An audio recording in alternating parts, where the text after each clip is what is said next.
From Washington, this is VOA News.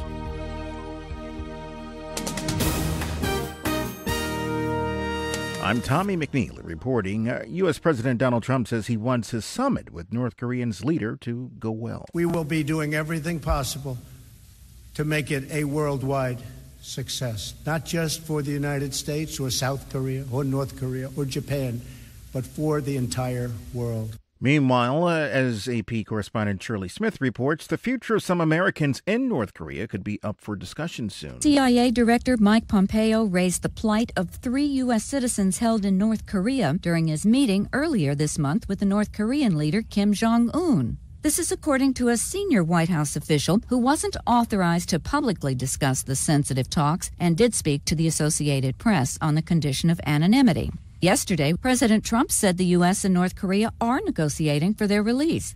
On the issue of the U.S. and Russian probe, President Trump is passing up a chance to see whether he'll fire the special counsel, Robert Mueller, and Deputy Attorney General Rod Rosenstein. At a Florida news conference with Japan's prime minister, the president was asked if he's decided firing them is not worth the political fallout. He says all the speculation so far that he will fire them has been wrong. For the last 3 months, 4 months, 5 months, and they're still here. The president says he's cooperated with Mueller's investigators, turning over more than 1 million documents. Nobody has ever been more transparent. And he hopes the probe is coming to an end. We want to get the investigation over with, done with, put it behind us. Sagar Meghani, Washington. Pakistan says its diplomats working in the United States are now facing additional restrictions on travel from the host government.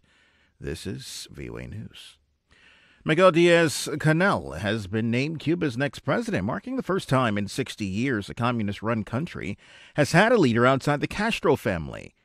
The 57-year-old, the only candidate for the job, was chosen for a 5-year term by legislators, according to state media. He is a former first vice president, appears to be socially liberal, and is considered an acceptable successor to the retiring elderly leaders who fought for the revolution and end the revolution. The move was not expected to usher in any drastic change. Upon being sworn in, Diaz-Canel promised to continue the Castro socialist revolution. Pentagon officials say that there has been no indication that the Syrian military is prepared to launch another chemical weapons attack following last Saturday's missile strikes by the United States, France, and Britain.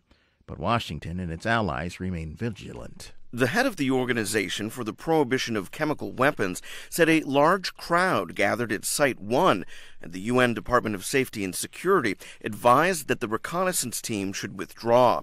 He added that at Site 2, the team came under small arms fire and an explosive was detonated.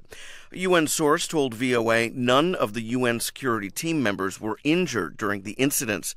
U.S. Defense Secretary Jim Mattis said Wednesday the delays raised the risk of evidence tampering. The United States and its allies blame the government of Syrian President Bashar al-Assad, while Russia and Syria insist no chemical attack took place. Ken Ward, the U.S. ambassador to the OPCW, claimed Monday the Russians had already visited the site and may have tampered with it, a charge Moscow rejected. Doug Bernard, VOA News. Russia has demanded compensation from the U.S. for its worldwide tariffs on foreign aluminum and steel Thursday, becoming the third influential member of the World Trade Organization to do so. China, the European Union, and India have also objected, arguing the tariffs are a safeguard measure to protect U.S. domestic products from imports which require compensation for major exporting countries. The Trump administration has rejected that argument and says the tariffs are for national security reasons and are therefore allowed under international law.